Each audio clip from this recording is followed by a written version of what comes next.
नमस्कार दोस्तों, जय जोहार। मैं कौशल तिवारी और बिहनिया संझा में आपका स्वागत है। मोदी सरकार के द्वारा धार्मिक स्थलों को धार्मिक पर्यटन केंद्र में तब्दील करने की योजना को लेकर कितने ही सवाल उठते रहे हैं।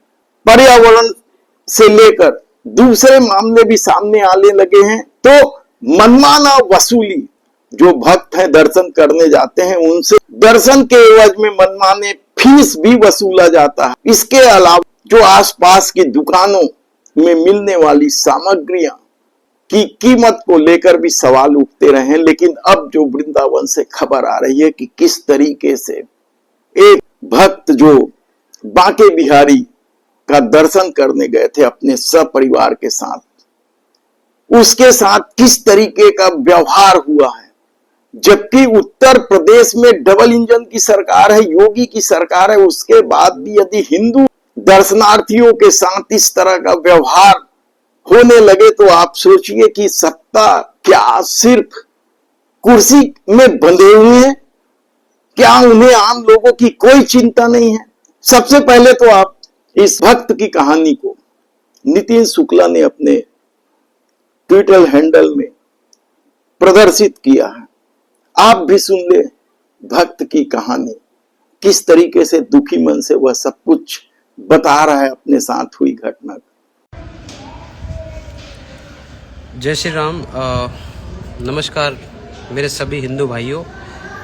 आज एक मंदिर पर, वृंदावन में राधा वल्लभ जी के मंदिर पर मुझे एक पुलिस वाले के द्वारा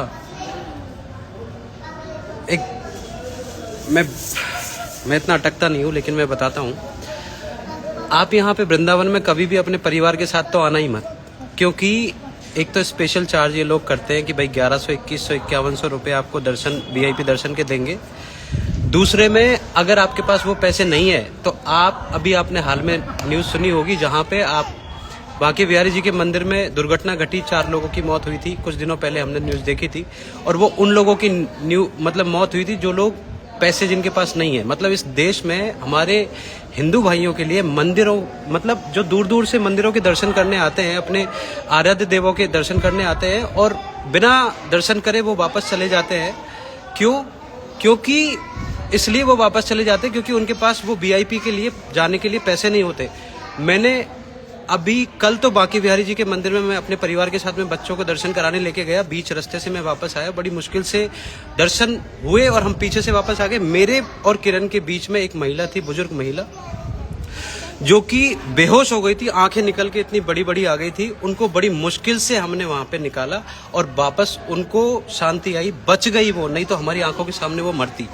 पुलिस प्रशासन यहाँ पे क्या करता है, कितनी, मुझे आज राधा वल्लभ जी के मंदिर पे सेम घटना हुई थी जहाँ पे मैंने पुलिस प्रशासन को वहाँ पे बोला था, जो कि 4 लोग वहाँ पे रील देख रहे थे। एक मैडम वहाँ पे हेडफोन लगा के दे रही थी। ये मेरे निशान हैं यहाँ पे चोट के। मुझे नहीं पता क्यों मारा है, बहुत बुरी तरह मारा उन्होंने मुझे।